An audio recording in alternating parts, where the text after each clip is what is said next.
Hey everyone, in today's video I'm going to be talking about 80-20 running as I prepare for a spring training block and as I look forward to a fall marathon. And I've been rereading Matt Fitzgerald's book just to refresh my memory on some of the things that he talks about. And this time around I really want to do a deeper dive into the things that he describes around 80-20.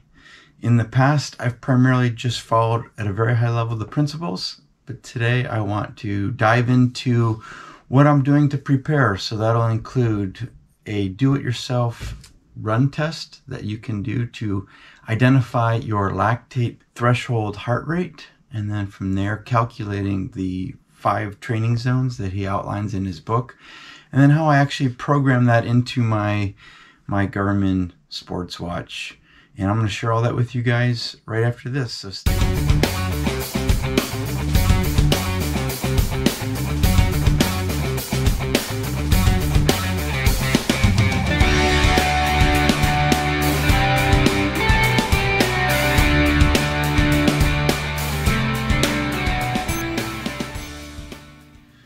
Hey everyone, welcome back to another video here on Keep Running with BK, and in today's video we're going to be talking about 80-20 running. And as I mentioned in the intro, I have been rereading Matt Fitzgerald's book 80-20 Training, and rather than just kind of generally following 80% of my time is easy and 20% of my effort is hard, I want to dive a little bit deeper this time around. And I actually set out this week to determine my lactate threshold heart rate, and Matt outlines in his book a number of different ways that you can go about doing that, and I chose the do-it-yourself method, and I'll describe how that went. Then I will actually show you how I calculated using what he's got outlined in his book. From there I'll show you how I calculated my training zones. From there, I'll take those calculations and show you how I program my Garmin to use those as the training zones as it measures and breaks down how much time I spend in each training zone. So I can use that as a tool to help me see how I'm doing in following the plan and following its principles. Now, this is a departure for me in one sense, and that's fine. I promote on this channel that part of the goal is to continually be learning so we can continue to improve and stay motivated in our running. And I've been running for 38 years. I've tried lots of different approaches, lots of different methods, and I enjoy experimenting and trying new things. There comes a point in running, if you've been running for a long time, where maybe physically you've reached your peak and can no longer get faster in a sense, but there's constant things that we can learn. We can always continue to learn. As someone who's 50, getting ready to turn 51 in a couple of months, there's still things I can learn to push myself to continue to improve and be the best version of myself in this age group. And that's what I'm setting out to do. And one of my goals this year is to return to the marathon in the fall. And typically when I have trained for a marathon, I've heavily relied on Jack Daniel's running formula and the training plans that he outlines in those books. And that's really what I was intending to do. But as I was rereading Matt's book, he actually has some suggested training plans to go along with the 80-20 training that he outlines and using the heart rate zones that he identifies. And I thought, hey, rather than doing the same old, even though it's been almost 14 years since I run a marathon, why not on this channel share with you my journey, how I go about trying to apply the things that Matt talks about in his book, and then follow one of his training plans and share with you along the way what that looks like and what my experience in that is. And therefore I continue to share with you insights from my own running, and hopefully some of this will be helpful to you and perhaps help you to stay motivated. So one of the reasons I've talked about the 80-20 principle, and one of the reasons why I aspire to follow that, is there's some really good training principles there where 80% of your training should be at an easy, comfortable effort, primarily to promote sufficient recovery. It doesn't mean you stop running or that you get demoted to easy running per se, but it's to ensure that you're giving yourself an opportunity to recover, for your body to repair itself, and really to get ready for those harder efforts, the 20% that most of us are most excited and looking forward to. And one of the things in reading Matt's book and going back and watching some videos and interviews with Dr. Stephen Seiler, who has done a lot of research in this area, one of the things that he noted in that one of those interviews is that the 80-20 principle is not a maximization problem that we're trying to solve. In other words, the goal isn't if I train harder, then I'll get better. It's an optimization problem, which is a delicate balance between stimulus, those hard efforts, and recovery during those easy efforts, and optimizing our body's ability to adapt in a repeatable cycle over the course of our training year, over the course of our training period, so that we get the maximum results for where we're at as a runner and what we are striving to accomplish. So with that, the first thing that Matt talks about in his book before you dive into 80-20 is what he calls the week of easy. And what the week of easy, I believe, is all about is most of us, and you've heard me share this on the channel before, is most of us run too hard too often. And another way that Matt describes it in his 80-20 running is that oftentimes we think we're running easy, but we're actually running in that moderate zone, that moderate training zone, or the black hole. And the 80-20 training approach in general strives to work 80% of the time in the easier, low intensity training zones, and then 20% of our time either in moderate or high intensity training zones. But generally, if you're not structured in your training approach, if you're not measuring it and monitoring it and striving to keep it easy, or striving for specific hard efforts, we tend to gravitate as runners to that medium zone, that moderate zone, and truly not maximizing our potential. And so that's what we're trying to solve. We're trying to find an optimal training approach to stimulate our muscles, to recover appropriately, to make those adaptations, primarily by keeping 80% of our running in the easy effort, 20% in the moderate to high effort. And so the first thing that you do is that week of easy, where nothing but easy running, and you're really continuing to pull back and dial it back so that you truly feel what easy training is really like. Usually we use a heart rate monitor, or you can use perceived effort to do that. But one of the things that you're thinking about is you should never be pressing. You should never be pushing the effort. If you feel or sense or perceive yourself doing that, you want to dial it back and keep doing that. And it should feel really slow. It may even feel a bit frustrating. It may even feel like this is a waste of my time. You must find yourself almost walking, and at times you may need to walk. But you're doing this to deprogram your mental thinking. You're also, in a sense, trying to undo a deeply ingrained muscle memory. And I would really encourage you to do that before you jump into this. Now, for myself, I've been following the MAF training principles for almost 2 years now, and already have dialed in what easy feels like, and I've been doing that.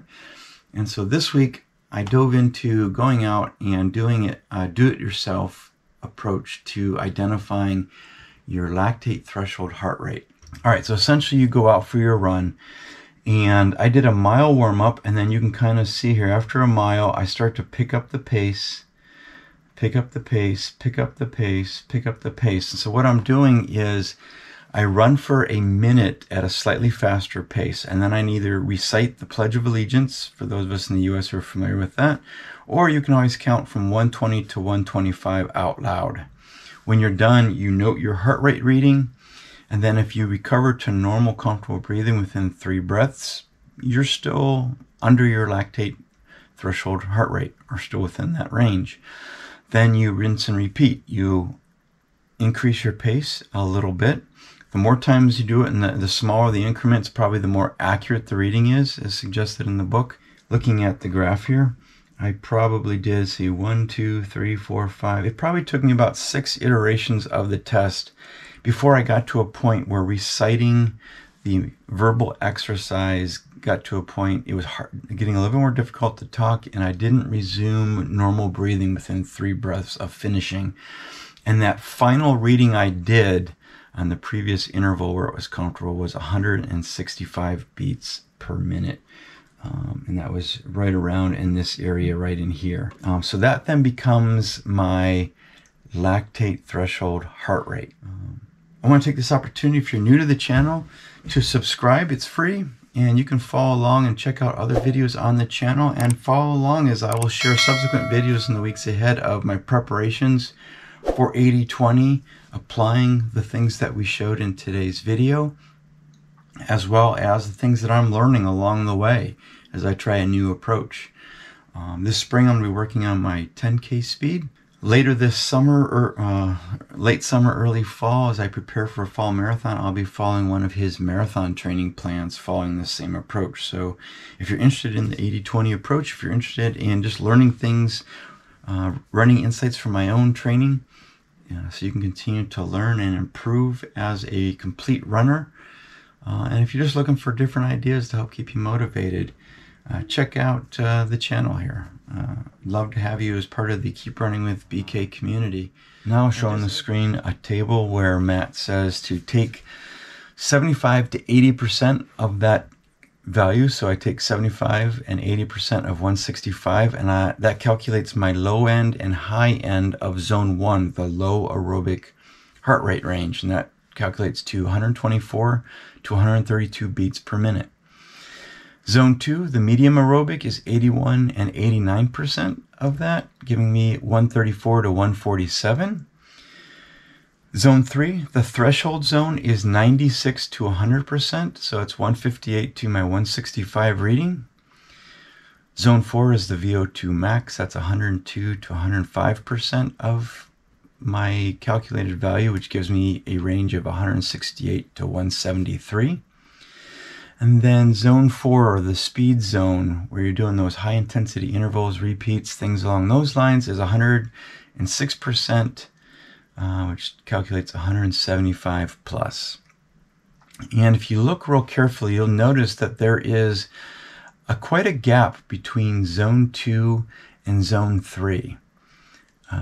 The upper range of zone 2 is 89%, and the lower end of zone 3 is 96%. That's a big gap, and Matt does it that way because he doesn't want people riding the fence. I know even with my MAF training, you calculate your max heart rate and you try to get as close to that as you can and maintain that. But there's always that tendency to want to kind of get right up on it. And so to make sure that you don't transition from that zone 2, which is intended to be easy running, into that moderate level that we're prone to get sucked into from ingrained habit of running too hard too often, he creates a sizable gap, so it helps to reduce the risk and the temptation to cross that boundary into zone 3. So that's why that's there. The next thing I want to show you then is going over to Garmin. This is the default setting that I had. I don't know if this is something that I put in there or something that Garmin Connect has in there for me. The point is I want to program my GPS Garmin watch to use these zone calculations so that I can measure how I'm doing and if I'm staying in those zones and how much time is spent in each zone. And so the way I do this, and there may be a better way of doing it, and if you know that, please share that in the comments below. But this is how I did it. So for maximum heart rate, I'm just going to use 200. My maximum heart rate is the top of zone 5. I don't think I'm going to be doing any training to reach that, so I'm just going to put 200 out there as an arbitrary number. Then for the lower end of zone 5, looking back at the table, this is where I want 106% of my calculated lactate threshold heart rate, which was 175. All right, so I wonder if I can even type this in there. Okay, I can put in 175, so I can actually type these values in there. So I'm going to type in 175. I thought I was going to have to calculate these heart rates. So here for this, this is the bottom end of zone 4, the top end of zone 3. So I think what I want to put in here, is 84%. I'm going to calculate this on paper beforehand. So I guess maybe 168. This is going to be 158. Right, the bottom of zone 2 is going to be 134. And then the bottom of zone 1 is going to be 124. So there you go. This allows me to program the target zones based on the 80-20 approach in my Garmin. I'm going to go ahead and save settings. And there you go. There you have it. So there you have it. That's how you can use the do-it-yourself method to perform a lactate threshold heart rate test. I then showed you how to calculate your ranges based on the ranges that Matt provides in his book, and then I showed you how to program your Garmin so you can use your device to help you monitor and manage your training approach following the 80-20 approach. And just as a final reminder, we are hosting our first virtual event here on the channel. It is a 5K prediction run that will occur later this month on Saturday, March 26th. And you have between now and Friday, March 25th to email me at bkskeeprunning@gmail.com your name and prediction time.